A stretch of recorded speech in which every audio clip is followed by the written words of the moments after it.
Welcome. I am Carl Gustav Jung. We meet again, not across physical space, but across the landscape of your own psyche. Today, we are going to confront a power so immense, so fundamental to your existence, that its constant presence has made you completely blind to it. We are going to examine the architecture of your reality. We are going to talk about the power of words.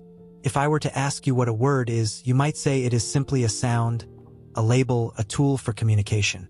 But that is the answer of a superficial mind. A word is not merely a description of the world. It is the very mechanism by which the world is created. Across the ancient myths of humanity, from the genesis of the Judeo-Christian tradition to the ancient Egyptian cosmogonies, we find the same archetypal motif. The universe is spoken into existence. In the beginning was the Word. This is not merely a religious allegory. It is a profound psychological truth. When you speak, you are casting a psychological spell. You are taking the infinite, chaotic potential of the unconscious mind and forcing it into a finite, comprehensible structure. But I must ask you right now, as you sit there listening to my voice, do you have any idea what kind of spells you are casting upon your own life? Most people are entirely unaware of the destructive magic they practice every single day. They desire success.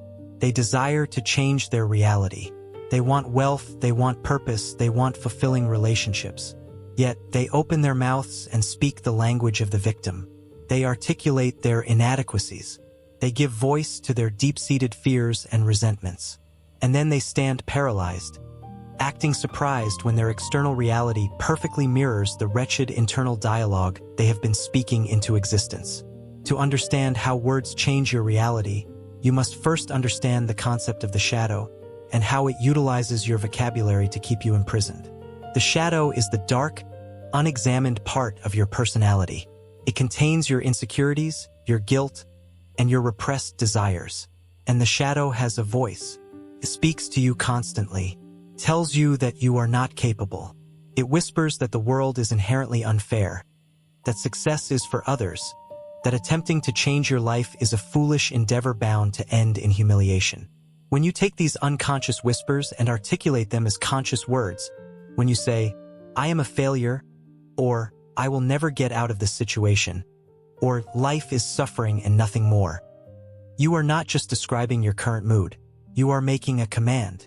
You are instructing your psyche to filter your perception of reality to match that exact statement. In psychology, we understand that human beings do not see the world as it is. They see the world as they are. Your brain is confronted with billions of pieces of information every second. To prevent you from going mad, your psyche filters out almost everything, leaving only what it deems important. And what does it deem important? Whatever you command it to look for through the power of your words. If your internal and external vocabulary is steeped in failure, your psyche will literally blind you to opportunities. A door could open directly in front of you, a pathway to the exact success you claim to desire, but you will not see it. You will only see the obstacles. You will only see the reasons why it will not work. You have used your words to build a prison of perception, and you have locked yourself inside. But the opposite is equally true. This is where the profound power of psychological transformation lies. If you want to achieve success, if you truly wish to change your reality, you must undertake the arduous task of changing your vocabulary. You must become a master of your own articulation. This does not mean adopting the foolish and shallow practice of blind positivity. I am not telling you to stand in front of a mirror and chant hollow affirmations that you do not believe. The unconscious mind cannot be tricked by such superficial games. If you are deeply depressed and you simply repeat, "I am happy," your shadow will mock you. The internal conflict will only tear you further apart. No, true psychological success requires something much harder. It requires the articulation of the truth. It requires what I call logos, the principle of order and knowledge. You must begin to speak the truth about who you are, what you are capable of, and what you are willing to endure. Let us define what success actually is. The modern world tells you success is purely material. It is a large house, a bank account, a status symbol. While these things may occur, they are merely secondary effects. True success, in the deepest psychological sense, is individuation. It is the process of becoming whole. It is aligning your conscious intent with your unconscious depths. It is becoming the person you were fundamentally designed to be. How do words facilitate this? Through negotiation with the self. Imagine your mind as a chaotic kingdom. The king, your conscious ego, has lost control. The provinces are in rebellion. To restore order, the king cannot simply pretend everything is fine. He must issue decrees. He must negotiate. You must use your words to clearly articulate your aim. What is it that you actually want? Have you ever dared to speak it aloud? Most people have not. They keep their true desires vague and nebulous because as long as a desire remains vague, you cannot definitively fail at it. But you also cannot achieve it. If you want to change your reality, you must find the courage to define your target with absolute surgical precision. Say it. I want to master this skill. I want to build this enterprise. I want to confront the trauma that has ruled my family for generations. Once you speak the specific aim into existence, you create a point of orientation in the chaotic landscape of your future. Your psychic energy, your libido, finally has a channel through which to flow. But articulation is only the first step. The true test of the power of words lies in the promises you make to yourself. Why do you lack confidence? Why do you feel like you cannot achieve success? It is almost always because you have spent years lying to yourself. You say you will wake up early, and you do not. You say you will do the work, and you procrastinate. Every time you break a promise to yourself, your unconscious mind loses respect for your conscious ego. Your words lose their magic. They become empty sounds. You realize deep down that you are a liar, and therefore you cannot trust yourself to navigate the world. To rebuild this trust, to reclaim the power of your words, you must start small. Make a promise to yourself that you know you can keep. Say, I will work on my goal for 10 minutes today, and then you must do it. You must bind your physical actions to your spoken word.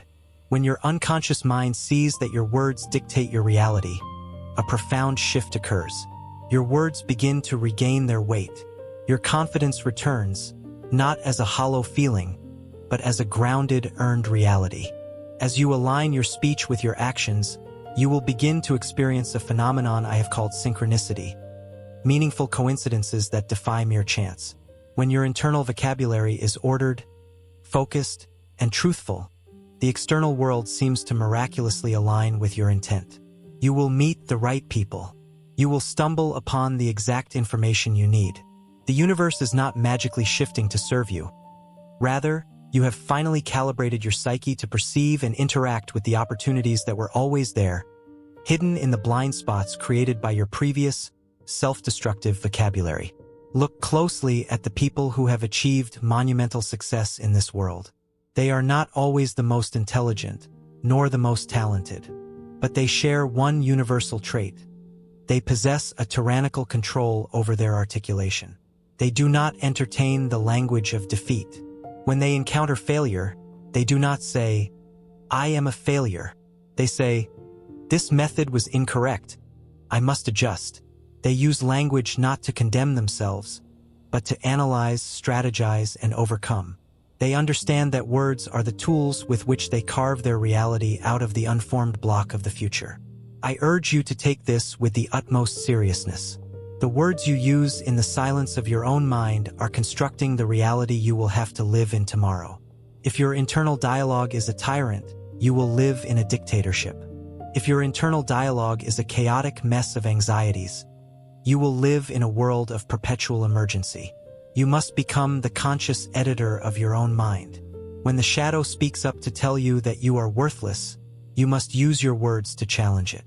You must ask, where is the evidence for this? Am I truly worthless? Or am I simply afraid of taking responsibility? By forcing the unconscious fear into the light of conscious articulation, you strip it of its power. You turn demons into puzzles. You turn paralyzing terrors into manageable problems. This is the path to individuation. This is the mechanism of success. It is not found in external validation. It is found in the rigorous, unyielding commitment to speaking the truth, defining your aims, and ensuring that every word that leaves your lips or echoes in your mind is a brick laid in the foundation of the reality you actually wish to inhabit. The mental prison you are currently sitting in was built with your own words. It was built with your "I can'ts," your "it's too late's," and your "I'm not good enough's." But the exact same power that built the prison can be used to dismantle it. The choice is now entirely yours. You can continue to drift, allowing the unconscious chatter of your fears to dictate a miserable, unfulfilled reality. Or you can take up the immense responsibility of consciousness. You can choose your words with the precision of a surgeon and the gravity of a king.